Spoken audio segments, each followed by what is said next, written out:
Good afternoon. You will now watch the recording of the radio commentary made last night. It was broadcast by 200 stations on the morning of Tuesday, October 7th. Remember to subscribe if you haven't already, and at the end, leave a like or dislike. Let's get to the commentary. Good morning. I think the Minister of Tourism, Celso Sabino, has been reciting those little verses. I don't know if I'll stay or go. I don't know if I'll stay or stay. If I stay, I know I won't. If I go, I know I won't. He handed in his resignation on September 26. Now he doesn't know whether to ask Lula to disregard it or not. Tomorrow, his party, União Brasil, will meet to decide whether he will be expelled if he remains in government or what. There is a letter. I don't know who initiated the letter. It certainly wasn't for his own benefit. From the União Brasil caucus, of 59 senators, it seems that, 59 representatives, the caucus in the chamber, 46. Asking that he not be expelled, that he remain, as Minister of Tourism, right?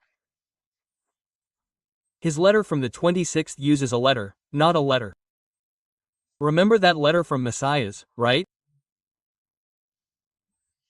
Gilma told Lula, look, she's taking the letter, appointing you, Minister of the Civil Cabinet so you don't get arrested. And then he said, bye, dear. Which was the title of a book by the former Speaker of the Chamber, right? But these things get ridiculous, right?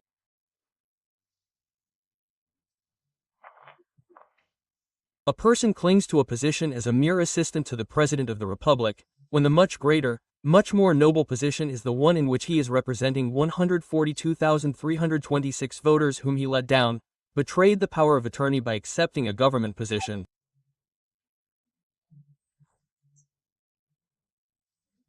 He wasn't chosen by 142,326 people from Para to be a minister. He was chosen to represent them in the federal chamber. I'm repeating this because it's a matter of political culture, otherwise, we'll never solve this country's problems. Representation is one of them, and those represented are simply betrayed, left behind. Even Eduardo Bolsonaro himself, when he wanted to be ambassador in Washington, was going to leave behind 1,806,000 voters from Sao Paulo. That's crazy, right? But anyway, it will be decided by the Brazilian Union. You saw, right? It's confirmed that Sergio Moro is a defendant, right? Of a crime of slander committed in 2022. In other words, he hadn't even been elected senator yet, but normally. The process continues after he returns to being a regular person, right? But it's up to the Supreme Court, these weird things that you can't understand. And no one asked the Senate if he could be a defendant or not, right? Well, these are very strange things. Another strange thing is, I don't know what happened to Minister Gilmar Mendes. He's always so careful, and he got really careless back in Portugal, right? And here he talked about creating an anti-magnetic law. I can't understand it. Well, this law will be valid in the United States, but he'll create the law, but he's not a legislator, he's a judge. He decides whether or not the Constitution applies, or whether the issues, if laws are constitutional or not, right? That's what he decides. But Congress makes laws. And there's no point in creating an anti-magnetic law, because it will only be in effect if it's the same anti-magnetic law that's in force in the United States. It's that simple. The Magni Law, which isn't in effect here, isn't in effect in the United States. In other words, Brazilian interests in the United States that are connected to those who were sanctioned, like Alexandre de Moraes, for example, will be affected, right?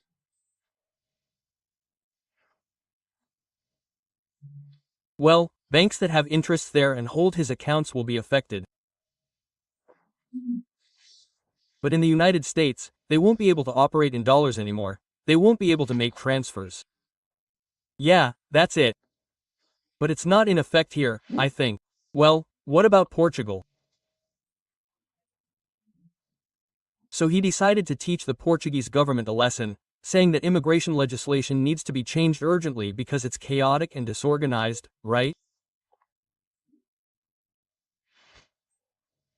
Wow, is he asking for a persona non grata? Chega has already spoken out. It's the second largest force in the National Assembly. I don't understand his carelessness, because he has interests in Portugal.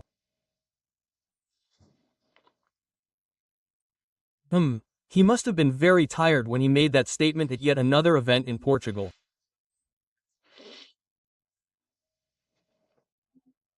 And well, just to wrap up, right? I told you the other day that the Argentine justice system is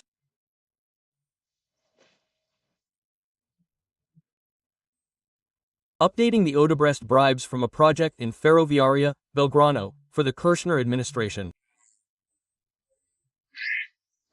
And the Americans are also digging up evidence. Peru, where the Brazilian government sent a plane to rescue a woman convicted of receiving money from Odebrecht, the former First Lady, and now the United States. I think it's insulting for Brazil, right, to have annulled all of this. It was ugly. From Brasilia, Alexandre Garcia.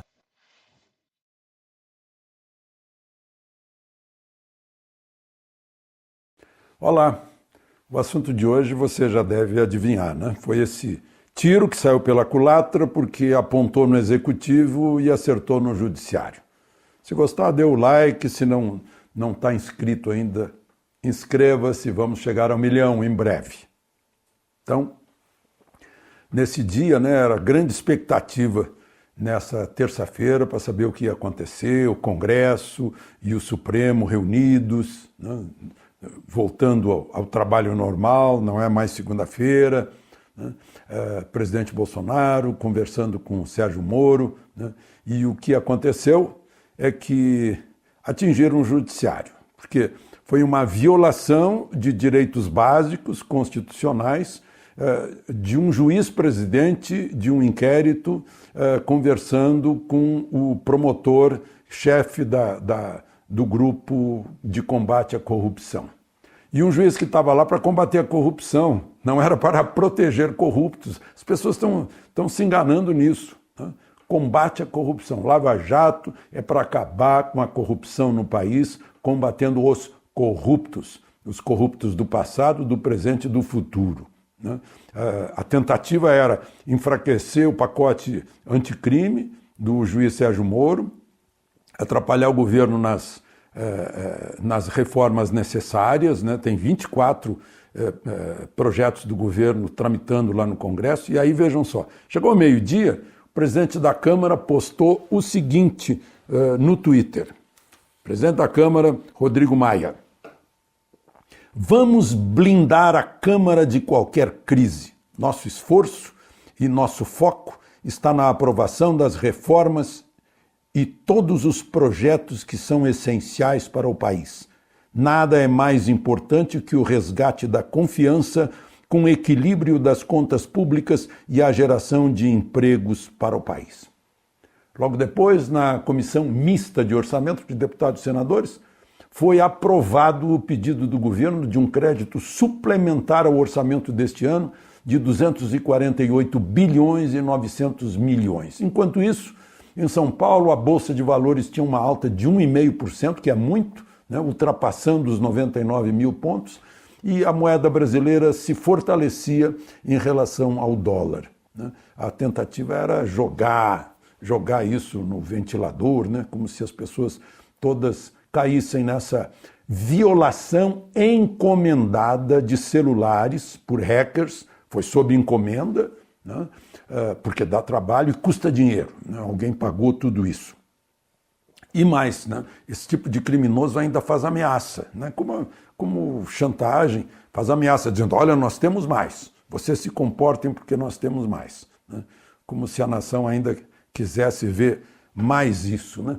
O general Vilas Boas, que trabalha dentro da GSI, né, Gabinete de Segurança Institucional, foi comandante do Exército, foi uma liderança muito importante em tempos de Lava Jato, escreveu, também postou o seguinte, que a insensatez e o oportunismo tentam esvaziar a Lava Jato.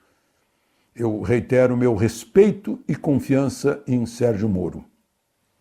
Por sua vez, Sérgio Moro conversou aí uns 30, 40 minutos com o presidente Bolsonaro na residência oficial do Palácio Alvorada e depois foram para a solenidade da Marinha, que comemora hoje a Batalha do Riachuelo, aquela em que, na Guerra do Paraguai, o almirante Barroso disse o Brasil espera que cada um cumpra o seu dever.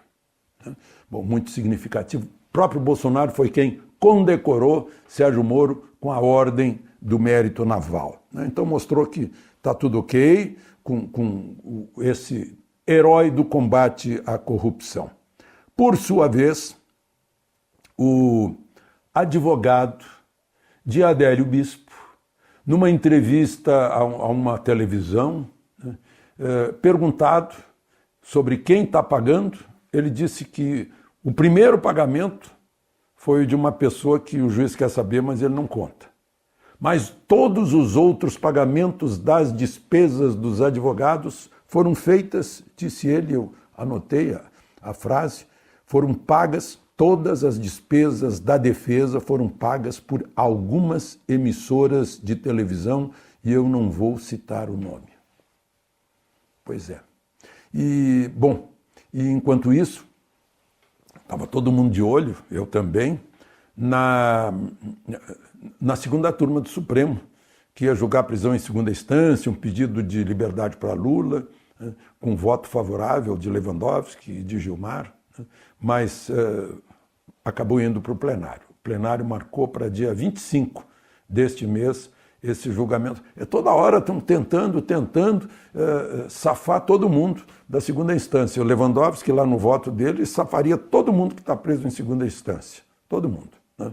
E, aliás, Lewandowski e Gilmar disseram que a conversa dos dois, não o crime de violação, mas a conversa dos dois é um escândalo. Ora, alguém me falou, eu não vou dizer nem quem, porque é da área de direito, é um jurista, me disse assim, puxa, o que será que o ministro Gilmar diria se fizessem essa violação nas ligações dele?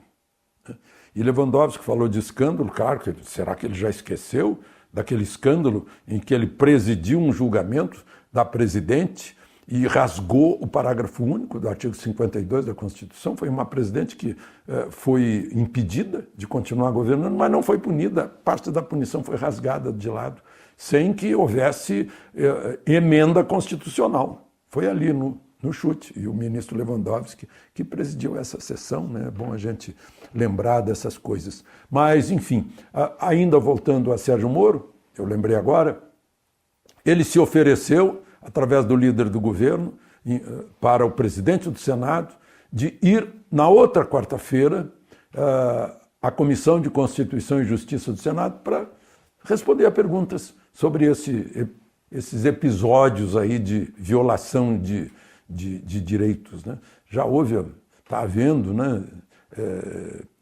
a investigação da Polícia Federal, mas eu sei que é muito difícil de achar o hacker, porque ele cuidou de se preparar, de se proteger de qualquer rastreamento, né? Foi uma coisa encomendada, está na cara, deve ter custado muito dinheiro, e está aí, deu com os burros na água, porque pelo menos nesta terça-feira houve só a festa, né? Aliás, eu gostaria de dizer para vocês o que disse o ministro Luiz Roberto Barroso, que é do Supremo, no programa da Andréa Sadi, e até para encerrar esse nosso encontro de hoje. Ele disse que a euforia tomou conta dos corruptos e seus parceiros. É o que a gente vê, foi uma festa, né? Daqueles que não querem Sérgio Moro, porque tem o preconceito, tem a síndrome do Sérgio Moro. Será que o Sérgio Moro vai me chamar agora? Né? Fica aquela expectativa, o sujeito que tem um passado nebuloso, né? Tomara que não passe as propostas dele para evitar corrupção, a gente continua se locupletando, né? Teve essa torcida, identificada por um ministro do Supremo, Luiz Roberto Barroso, né? Euforia toma conta dos corruptos e seus parceiros, disse ele. E ele encerra, e eu vou encerrar também com essa frase dele: as conversas obtidas por ação criminosa, é preciso ter cuidado para que o crime não compense. De Brasília, Alexandre Garcia.